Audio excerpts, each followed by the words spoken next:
Hello everyone, आज के इस वीडियो में हम पढ़ने वाले हैं क्लास 12 फिजिक्स का चौथा चैप्टर जो है गतिमान आवेश तथा चुंबकत्व, जिसका हम न्यूमेरिकल आज के इस वीडियो में पढ़ने वाले हैं। देखिए, ये जो चैप्टर है, इस चैप्टर से हम 3 टाइप के न्यूमेरिकल को पढ़ाएंगे और ये तीनों टाइप के न्यूमेरिकल आपके बार बार बोर्ड एग्जाम में पूछे गए हैं।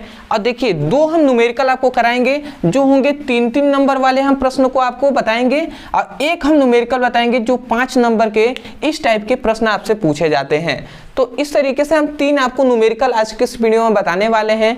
तो देखिए, यदि हर चैप्टर से आप 3 टाइप के क्वेश्चन को अगर तैयार कर लेते हैं तो आपका 14 चैप्टर है। तो यदि आप सोच सकते हैं तो अगर 3 टाइप के भी तैयार करते हैं तो 3 दाह में 30 और 3 चौको 12, मतलब 42 टाइप के आपने क्वेश्चन को न्यूमेरिकल को तैयार किया। तो ऐसा नहीं है, बहुत से ऐसे स्टूडेंट हैं जो सोचे होंगे कि एक चैप्टर से आप 3 ही क्वेश्चन को करा रहे हैं। देखिए, 3 टाइप के क्वेश्चन और भी इसी टाइप के क्वेश्चन को आपको तैयार करना है। तो चलिए हम स्टार्ट करते हैं। तो सबसे पहला ये जो क्वेश्चन है, ये आपसे बोर्ड एग्जाम में 3 नंबर में पूछा गया है और 2022 में ही ये क्वेश्चन पूछा गया है। ठीक है, तो इस बात को याद रखेंगे कि 2022 में भी ये क्वेश्चन आपसे बोर्ड एग्जाम में पूछा गया था। ठीक है, इंपॉर्टेंट है। तो चलिए हम इसको समझ लेते हैं। देखिए, यहाँ पे कह रहा है कि 5 सेंटीमीटर लंबे तार को 2 × 10⁻⁴ टेस्ला के चुंबकीय क्षेत्र में रखा जाता है और 3 मिली एम्पियर की, मतलब एम में लिखा है, एम का मतलब मिली एम्पियर की धारा तार में प्रवाहित करने पर तार पर अधिकतम कितना बल लगेगा। तो देखिए, जब भी आपसे न्यूमेरिकल पूछे, सबसे पहला आप रूल याद रखेंगे कि न्यूमेरिकल दे तो उसको 2-3 बार आपको क्वेश्चन को सबसे पहले पढ़ना है, समझ में आए तब भी, ना समझ में आए तब भी। ठीक है, तो इस बात को ध्यान देना है। और दूसरा रूल ये है कि जो भी क्वेश्चन में आपको पढ़ते हैं उसमें जो भी मान दिया होता है उसको दिया है करके लिखना होता है। तो चलिए हम लिखते हुए चलते हैं, एक एक करके हम समझेंगे। सबसे पहले आप लिखेंगे हल, ठीक है, और ऊपर लिखेंगे दिया है। ठीक है, अब प्रश्न में क्या दिया है उसको हम लिखते हैं। तो सबसे पहला यहाँ पे कह रहा है कि 5 सेंटीमीटर लंबे तार, मतलब तार की लंबाई दिया है, तार की लंबाई। अब तार की लंबाई जो L का मान है वो कितना दिया है, वो 5 सेंटीमीटर दिया है। तो देखिए, जो 5 सेंटीमीटर दिया है तो सेंटीमीटर है, इसको हम मीटर में चेंज करेंगे। तो मीटर में चेंज करने के लिए 5 × 10⁻⁻² कर लेंगे। ठीक है, और इसको मीटर लिख देंगे। इतना आपको चेंज करने आना चाहिए कि मीटर से सेंटीमीटर में कैसे चेंज करेंगे, सेंटीमीटर से मीटर में कैसे चेंज करेंगे। ठीक है, अब इसको मीटर में चेंज करने के लिए क्या करना होगा, 5 में 100 का भाग दे दीजिए और वही 100 का भाग दिए हैं तो उसको ऊपर लेके गए हैं तो 10⁻⁻² हो गया है। ठीक है, ये बेसिक बात है, इतना तो आप समझ रहे हैं। उसके बाद आता है कि 2 × 10⁻⁴ टेस्ला के चुंबकीय क्षेत्र में रखा जाता है। अब टेस्ला किसका मात्रक है, चुंबकीय क्षेत्र की तीव्रता का मात्रक है। इसका मतलब यह चुंबकीय क्षेत्र की तीव्रता का मान दिया है। तो चुंबकीय क्षेत्र की तीव्रता, अब चुंबकीय क्षेत्र की तीव्रता B का मान कितना दिया है, यहाँ पे 2 × 10⁻⁴ टेस्ला दिया है। ठीक है, 2 बात आपने समझ लिया। अब आते हैं तीसरी बात पे। यहाँ पे कह रहा है 3 मिली एम्पियर की धारा तार में प्रवाहित करने पर, मतलब 3 मिली एम्पियर की धारा हम प्रवाहित कर रहे हैं। तो विद्युत धारा का मान यहाँ पे दिया है, विद्युत धारा का मान जो I का मान है वो कितना दिया है, वो दिया है 3 मिली एम्पियर। ठीक है, अब 3 मिली एम्पियर को एम्पियर में हम चेंज करेंगे तो 3 हम लिख देंगे और मिली के लिए हम 3 × 10⁻³ लिख देंगे और ये हम कर देंगे एम्पियर। तो ये हमने मिली एम्पियर को एम्पियर में चेंज कर दिया है। डेसी, सेंटी, मिली, माइक्रो, नैनो, पिको, फॉर्म, ये सभी आपको पता है ना, ये सभी आपने क्लास 11th में पढ़ाई। इसलिए मैं कहता हूँ कि क्लास 11th का पढ़ाई आपको सीरियस होकर करना चाहिए, जो कि अभी हम करा भी रहे हैं। तो जो भी स्टूडेंट क्लास 11th के हैं या आपके भाई हैं जो भी हैं, तो उनसे कहिए कि क्लास 11th का आप भी सीरियस होकर पढ़ाई कीजिए, नहीं तो क्लास 12th में बहुत ही कठिनाई हो सकता है। और उनसे आप बता दीजिएगा कि ब्रदर सर स्टडी जो चैनल है, इस पर वो कराया जा रहा है फिजिक्स केमिस्ट्री और फिजिक्स केमिस्ट्री का तैयारी क्लास 11th का। तो वो जाकर इस चैनल से जाकर ज्वाइन होकर वहाँ से क्लास 9th का और क्लास 11th का पढ़ाई करें। समझ गए? ठीक है। अब देखिए इतनी बात हमने जान लिया और यहाँ पे कह रहा है कि प्रवाहित करने पर तार पर अधिकतम कितना बल लगेगा, मतलब हमें बल पूछा जा रहा है कि तार पे कितना बल लगेगा। तो हम इतने बात जानते हैं कि तार पर आरोपित बल, तो तार पे आरोपित जो बल F का मान हमने एक फॉर्मूला पढ़ा है जो है IBL साइन थीटा। ये हमने बताया था कि चालक तार पे लगने वाला जो बल होता है उसका फॉर्मूला होता है IBL साइन थीटा। ठीक है, ये सभी हमने आपको पहले ही बता दिया है, डेरिवेशन है मोस्ट इंपॉर्टेंट, इसको आप तैयार रखेंगे। अब इस पे हम रखते हैं तो यहाँ पे देखिए F है तो F के जगह F लिख दिए और यही तो हमें ज्ञात करना है ना। तो I का मान, अब I का मान यहाँ पे 3 × 10⁻³ दिया है तो -3 हमने लिख दिया, फिर से गुणा देंगे। B का मान हमें यहाँ पे दिया है 2 × 10⁻⁴, वो हमने लिख दिया। फिर से L का मान दिया है कितना 5 × 10⁻²। तो इस प्रकार हमने सभी का मान यहाँ पे पुटअप कर दिया है। अब इसको हम सॉल्व कर लेते हैं। सॉल्व करेंगे तो हमें जो तार पे लगने वाला बल होगा उसका मान ज्ञात हो जाएगा। तो ध्यान से समझेंगे। देखिए इसको आप सबसे पहले क्या करेंगे, यहाँ पे देखिए एक ये 3 है, यहाँ पे 2 है, यहाँ पे 5 है। पहले हम इसको गुणा आपस में करा लेते हैं। तो 5 दूना 10 और 10 तिया 30, तो यहाँ पे F का मान कितना, मतलब यहाँ पे आ गया 30। ये डायरेक्ट हम कर रहे हैं, थोड़ा सा समझिएगा। इसको डायरेक्ट नहीं कहते हैं, इसको गुणा भाग कहते हैं। अब देखिए यहाँ पे बच गया 10⁻⁻3, यहाँ पे है 10⁻⁻4 और यहाँ पे है 10⁻⁻2, ये हमने लिख दिया। अब ध्यान से और एक बात समझेंगे। F, अब ये हमने 30 लिख दिया। अब इसको हम जोड़ लेते हैं। हम इतनी बात जानते हैं कि जब हर सामान्य हो तो घातों को जोड़ लिया जाता है। तो देखिए हर तीनों का सामान्य है 10-10 है, तो इसका मतलब -3 -7 -4, तो -7 हो गया और -2 -9 हो गया। समझ रहे हैं ना, 3 4 7 7 2 9, तो 10⁻⁻9 हम लिख देंगे। अब बल का मात्रक होता है न्यूटन, तो n हम लिख देंगे। तो ये हमारा जो मान आया यही है आपका आंसर। ठीक है, ये क्या है आपका आंसर निकल गया। अदरवाइज कभी एग्जाम में आपसे ये ना देकर आपसे F का मान ये भी दे सकता है 3 × 10⁻⁸ न्यूटन। ये बात को आपको याद रखना है कि 30 के जगह पर 3 लिख देगा, 10⁻⁸ भी लिख देगा। अब ये बात आप समझ रहे हैं कि इसमें का 10 निकल गया है और इसमें का 1 निकल गया है। समझ रहे हैं ना, ये गुणा भाग यहाँ पे हुआ है। अदरवाइज इतनी बात आप समझ रहे होंगे।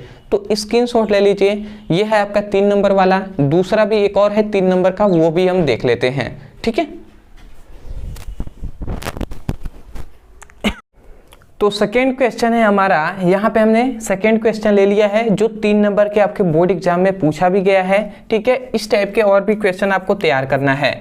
तो देखिए ये भी इंपॉर्टेंट है, इसको आपको सबसे पहले यहाँ पे देखिए हमने क्या लिखा है। हमने लिखा है किसी परमाणु में इलेक्ट्रॉन, ध्यान से समझेंगे, किसी परमाणु में इलेक्ट्रॉन, ये इलेक्ट्रॉन नाम को याद रखेंगे, अभी हम आपको अंत में एक बात बताएंगे। ठीक है, तो किसी परमाणु में इलेक्ट्रॉन 7.0 × 10⁻11 मीटर त्रिज्या की कक्षा में 6.6 × 10⁴ मीटर प्रति सेकेंड की चाल से गति करता है, तो कक्षा में तुल्य धारा का मान क्या होगा।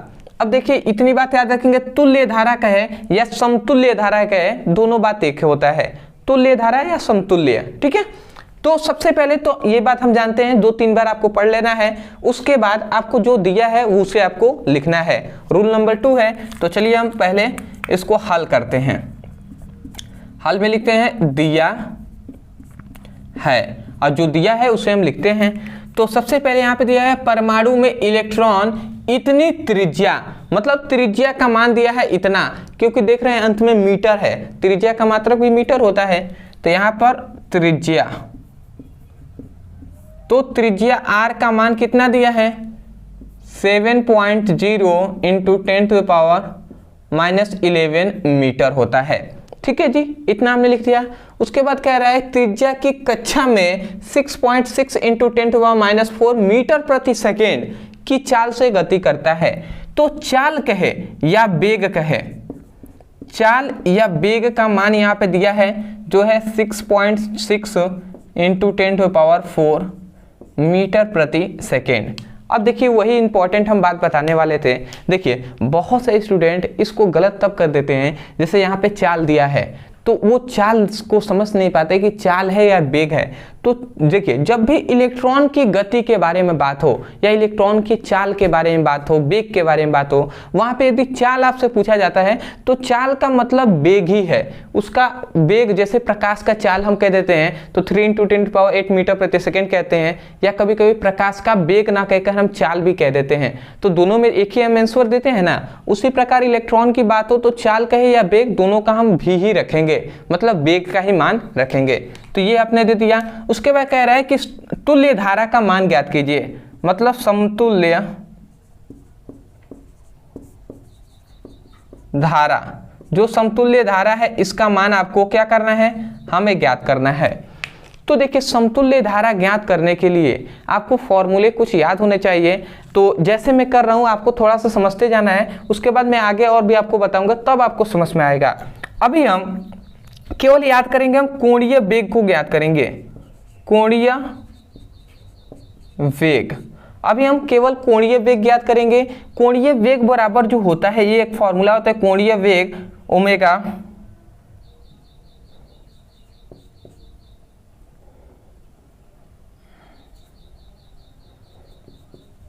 कोणीय वेग इक्वल टू होता है, कोणीय वेग इक्वल टू v/r होता है। इस बात को आपको याद रखना है कि कोणीय वेग बराबर v/r होता है। अब देखिए ये कोणीय वेग जो होता है ना, ये 2πn के बराबर होता है। तो 2πn इक्वल टू v/r हो जाएगा। ठीक है, अब यहाँ पे ध्यान से समझेंगे, यहाँ पे हम n को यहीं पे रहने देते हैं, इस 2πr को इधर भेजते हैं। तो n इक्वल टू यहाँ पे मिल जाएगा v, ये 2πr आ गया इधर, तो 2 पाई, ये r है तो ये r हमने लिख दिया। तो यहाँ पर हमें n का मान मिल गया। यहाँ पे n क्या है, आवृत्ति है। क्या है, आवृत्ति। जहाँ n है आवृत्ति, v क्या है, v है वेग, और r क्या है, त्रिज्या है। इतनी बात आपको समझ में आ गया कि नहीं आया? पहली बात आपको इतना समझ में आ गया कि तुल्य धारा का मान हमें ज्ञात करना है, तो कोणीय वेग हम ज्ञात करें, कोणीय वेग बराबर v/r होता है, और जो कोणीय वेग बराबर भी 2πn होता है, और इसको हमने बराबर रख के केवल n का मान निकाला है। n का मान है, n क्या है, आवृत्ति है। अब ऐसा हमने क्यों किया, ये क्वेश्चन आना चाहिए आपके दिमाग में, आ भी रहा होगा, बहुत से ऐसे स्टूडेंट हैं, तो वो भी आपको समझ में आ जाएगा। ठीक है, अब देखिए क्यों, इसीलिए हम कह रहे थे कि आपको फॉर्मूले पता होना चाहिए। चूंकि समतुल्य धारा, अब समतुल्य धारा I का मान होता है, I इक्वल टू होता है NQ। ये समतुल्य धारा का मान है, समतुल्य धारा इक्वल टू होता है फॉर्मूला N इंटू Q, जहां N क्या है, आवृत्ति है, Q क्या है, आवेश है। अब बताइए n का मान हमने इसलिए यहाँ पे ज्ञात किया क्योंकि n के मान को हम यहाँ पे पुटअप कर सकें। ठीक है, तो उसको हम पुटअप करेंगे, n इक्वल टू, n के जगह पे हम रखेंगे v, फिर से q, और फिर से 2πr। तो इतना हमने रख दिया। अब ऐसा हमने इसका मान इसलिए ज्ञात किया क्योंकि यहाँ पे पुटअप कर दें, क्योंकि देखिए हमें क्वेश्चन में n का मान दिया नहीं था, आवृत्ति का मान, और क्वेश्चन में जब n का मान नहीं दिया है तो इन सभी के मान हमें दिया है, तो इन सभी मान का हमें यूज तो कहीं ना कहीं करना होगा ना। ठीक है, तो उसको यूज के लिए n के मान हमने ज्ञात कर लिया। इससे हमें पता चल गया कि n का पहले मान हम इनसे ज्ञात कर सकते हैं, और जब ज्ञात किया तब हमने पुटअप कर दिया। ठीक है, अब हम मान सीधा डायरेक्ट पुटअप करेंगे। तो देखिए I का मान हमें ज्ञात करना है, तो ये I रख दिए। V क्या है, वेग है, तो इसका मान यहाँ पे दिया है, तो हम लिख देंगे 6.6 इंटू 10⁴, ये हमने रख दिया। उसके बाद फिर से गुणा देंगे। आवेश का मान, अब देखिए, अब यहाँ पे आवेश का मान दिया है, तो एक इलेक्ट्रॉन, यहाँ पे क्या बात हो रहा है कि किसी परमाणु में इलेक्ट्रॉन, तो एक इलेक्ट्रॉन पे कितना आवेश होता है, तो 1.6 इंटू 10⁻⁻19, तो ये हमने रख दिया। ठीक है, उसके बाद यहाँ पे 2 है तो 2 हमने रख दिया। फिर से पाई का मान होता है 22/7, पाई का मान होता है 22/7 या 3.14 भी होता है, तो वो हमने रख दिया। फिर से आर का मान, अब आर का जो मान है यहाँ पे दिया है आपका, आर का मान 7 इंटू 10⁻⁻11 ये दिया है, तो ये हमने रख दिया। 7.0 का मतलब तो कोई है नहीं पॉइंट के बाद, तो ये हमने रख दिया। अब देखिए, चलिए अब हम गुणा करते हैं। देखिए, अब देखिए, अब हम क्या करेंगे, सबसे पहले तो जो इसका हम गुणा कराते हैं, मतलब 6.6 और 1.6 में गुणा करा लेते हैं। इन दोनों को हम इक्वल में 10⁴ है, 10⁴ और 10⁻19 है, तो 10⁻19 इस प्रकार लिख लिया हमने, जिससे हम इसको पहले सॉल्व कर लेंगे, फिर से इसको। ठीक है, और नीचे भी हम ऐसे ही कर लेते हैं। तो सबसे पहले तो 7 दूना 14, तो 14 हमने लिख दिया। और फिर से ये गुणा में है 3.14, तो ये हमने लिख दिया 10⁻11। अब देखिए, ये -11 है ना, 10⁻, ये 10⁻11 को हम ऊपर भेज देते हैं, तो ये 10⁻ केवल 11 हो जाएगा, तो 11 हमने लिख दिया। समझ गए इतनी बात।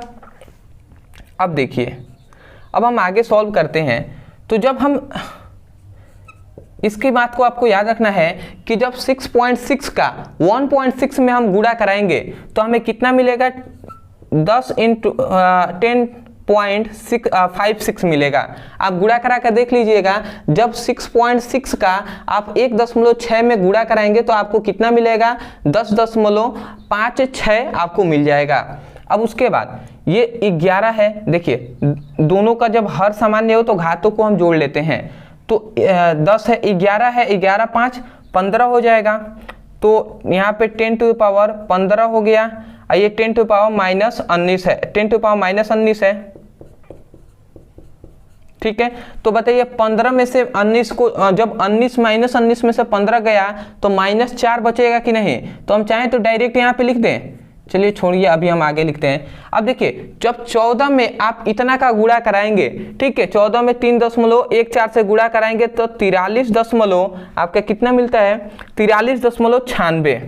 ठीक है, ये हमने डायरेक्ट करके हमने पहले रखा हुआ था, तो इसको आप गुणा करा लेंगे। ठीक है, जिससे समय आपको बचे। ठीक है, तो ये आपका हो गया। अब देखते हैं। ठीक है, इतना हो गया। अब यहाँ पे आई का मान हम पुटअप करते हैं, तो सिंपल वे में हम 10 में 10 5 6 है, तो ये हमने रख दिया। फिर से 43.96, तो 96 रख दिया। और ये देखिए 10⁻⁻15 है, 10⁻19 है, तो इसका मतलब ये घटाएंगे तो 10⁻⁻4 आ जाएगा, तो ये हमने 4 रख दिया। अब बताइए, इसमें आप भाग दे सकते हैं, भाग देना तो आपको आना ही चाहिए। ठीक है, तो यदि आप भाग देते हैं, ठीक है, तो यदि आप भाग देंगे तो 0.24 आएगा, और 10⁻⁻4 है, तो ये हमने 4 रख दिया, तो ये आपका मान आ जाएगा। और यहाँ पे ए लिख देंगे, ए का मतलब एम्पियर है। तो देखिए, ये आपका मान आ गया, यहीं तक सॉल्व आपको करना है। अदरवाइज जिनको भाग देना नहीं आता, मैं इनसे यही कहना चाहूँगा, इतना तुमको लग रहा होगा हार्ड है, तो देखिए अगर भाग देना ना आए तो यहीं पे भी आप छोड़ देंगे, फिर भी आपको फुल नंबर मिलेगा। ऐसा नहीं है कि आपको नहीं मिलेगा। समझ गए? तो ये हो गया आपका क्वेश्चन। आशा करते हैं कि आपको जो 3 नंबर के ये क्वेश्चन है ये आपको समझ में आ गया होगा। तो हमने 2 टाइप के न्यूमेरिकल को देख लिया, इसी टाइप के और भी आपको प्रैक्टिस करना है, और सीरियस होकर प्रैक्टिस करना है, सीरियस होकर पढ़ाई करना है, तभी आप बोर्ड एग्जाम में अच्छे नंबर से पास हो सकते हैं। ठीक है, पास तो हो ही जाएंगे। ठीक है, पढ़ाई कर रहे हैं तो मुझे लगता है पास तो बिल्कुल हो जाएंगे, बट अच्छे नंबर से पास होना है तो आपको सीरियस होकर और मेहनत करके पढ़ाई करना है। ठीक है, अब हम देख लेते हैं अंतिम क्वेश्चन, जो है 5 नंबर वाला एक न्यूमेरिकल, और उसी टाइप के और भी आपको न्यूमेरिकल तैयार करना है। स्क्रीनशॉट ले लीजिए। तो अब आते हैं दोस्तों अपने तीसरे टाइप के क्वेश्चन को। ये आपके बोर्ड एग्जाम में 5 नंबर में पूछा गया है, ठीक है। ये आपके बोर्ड एग्जाम में कितने 5 नंबर का ये न्यूमेरिकल पूछा जाता है, तो इसको आपको तैयार कर लेना है। अदरवाइज ये 2022 के भी बोर्ड एग्जाम में पूछा गया है, तो इस तरीके से सीरियस होकर आपको इसको इसी टाइप के और भी क्वेश्चन को इस चैप्टर से तैयार करना है। तो देखिए क्वेश्चन है हमारा कि 2 × 10⁻10 मीटर त्रिज्या के एक वृत्ताकार मार्ग पर एक इलेक्ट्रॉन 3 × 10⁻6 मीटर प्रति सेकेंड के एक सामान्य चाल से चक्कर लगा रहा है। तो वृत्ताकार मार्ग के केंद्र पर उत्पन्न चुंबकीय क्षेत्र की गणना कीजिए। तो देखिए ये है आपका न्यूमेरिकल, ठीक है। तो 2-3 बार आप पढ़िएगा इसी टाइप के न्यूमेरिकल जो भी आता है, तो ठीक है। तो सबसे पहला हमारा काम है यही है कि हल लिखकर और जो दिया है उसको लिखना। तो हम लिखेंगे दिया है। अब दिया है क्या, यहाँ पे 2 × 10⁻10 मीटर की त्रिज्या, मतलब यहाँ पे त्रिज्या का मान दिया है, त्रिज्या r का मान दिया है 2 × 10⁻10 मीटर। तो ये हमने लिख दिया। कह रहा है कि त्रिज्या के एक वृत्ताकार मार्ग पर एक इलेक्ट्रॉन इतने के एक सामान्य चाल से चक्कर लगा रहा है। अब देखिए यहाँ पे भी चाल आया ना, इलेक्ट्रॉन की बात आया, तो यहाँ पे भी बेग का ही हम लिखेंगे। तो बेग v = कितना दिया है 3 × 10⁻6 मीटर प्रति सेकेंड, ये हमने लिख दिया। तो कह रहा है तो वृत्ताकार मार्ग के केंद्र पर उत्पन्न चुंबकीय क्षेत्र की तीव्रता की गणना कीजिए। तो मतलब यहाँ पे कह रहा है कि केंद्र पर उत्पन्न चुंबकीय क्षेत्र की गणना कीजिए, मतलब चुंबकीय क्षेत्र की तीव्रता भी हम कह सकते हैं, जो B का हमें गणना करना है। यही तो हमसे पूछा जा रहा है। तो हम इतनी बात जानते हैं कि वृत्ताकार कुंडली के केंद्र पर उत्पन्न चुंबकीय क्षेत्र की तीव्रता का फॉर्मूला होता है, जो होता है μ0I/2r। ये हम फॉर्मूला जानते हैं, ये बात आप इतनी बात जानते हैं ना। तो देखिए हमें अब इसके हम ज्ञात करने के लिए हमें μ0 का मान, मतलब μ0 यहाँ पे r क्या है, त्रिज्या है, तो त्रिज्या का मान हमें दिया ही है, ठीक है। और यहाँ पे देखिए I का मान हमें ज्ञात करना है, क्योंकि I का मान हमें दिया नहीं है। तो सबसे पहला हमारा काम क्या है कि I का मान ज्ञात करना है। I क्या है, यहाँ पे समतुल्य धारा है, तो हम लिखेंगे समतुल्य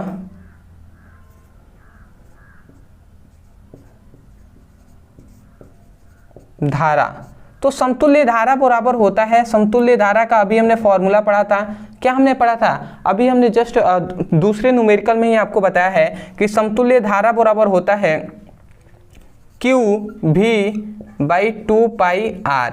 ये अभी हमने फॉर्मूला आपको बताया था, ठीक है। अभी हमने नहीं बताया था समतुल्य धारा बराबर N × Q, ये हमने बताया था। N का मान हमने रखा था, तो ये फॉर्मूला आया था, वही हम फॉर्मूला लिख रहे हैं। तो हमने डायरेक्ट यहाँ पे समतुल्य धारा बराबर QV/2πr हमने लिख दिया। अब ध्यान से समझेंगे, इस I के मान को, हम इतने मान को हम I की जगह पर रख सकते हैं, बिल्कुल रख सकते हैं। तो यही लिखेंगे कि कुंडली के केंद्र पर उत्पन्न चुंबकीय क्षेत्र की तीव्रता, क्षेत्र की तीव्रता। अब तीव्रता B = हम क्या लिखेंगे, B = μ0, ठीक है। और उसके बाद ये 2r हम लिख देंगे, और उसके बाद I की जगह पर हम क्या लिखेंगे QV/2πr, ये हमने लिख दिया। समझ रहे हैं, अब बीच में क्या है, तो कुछ नहीं है, तो गुणा है। अभी आपका सॉल्व हो ही गया है, अब बस मान हम रखेंगे B = अब देखिए ध्यान से समझेंगे, यहाँ पर 2 है और यहाँ पे 2 है, तो 2 2 4 हो जाएगा। तो हम यहीं पे लिख देंगे μ0 हम लिख देंगे, और 2 2 4 हो गया, और ये पाई है तो पाई को हम यहीं पे रख देते हैं, ठीक है। और यहाँ पे देखिए r है और यहाँ पे भी r है, तो r r में गुणा होगा तो r² हो जाएगा। तो यहाँ पे हम सिंपल लिखेंगे QV/r²,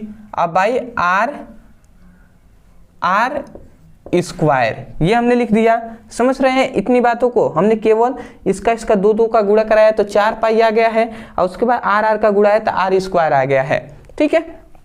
ऐसा हमने इसलिए किया क्योंकि 4 बाई क्या है म्यू नॉट बाई 4 पाई का मान हमें पता है, और उसके बाद Q का मान आवेश पर, एक इलेक्ट्रॉन पे कितना आवेश होता है, एक इलेक्ट्रॉन पे यही तो होता है 1.6 इंटू 10⁻⁹ कूलाम, यही तो होता है ना। तो देखिए इसका मान हमें पता है 10⁻⁷, इसका मान हमें पता ही है, ठीक है। उसके बाद V का मान, वेग का मान हमें यहाँ पता है, और R का जो त्रिज्या का मान है यहाँ पे पता है। तो अब सब हमें पता है और इसका ही मान ज्ञात करना है, तो मान अब रखते हैं। तो इसका मान है 10⁻⁷, तो 10⁻⁷ हमने रख दिया। उसके बाद गुणा देंगे Q का मान, 1.6 इंटू 10⁻⁻19 हमने रख दिया।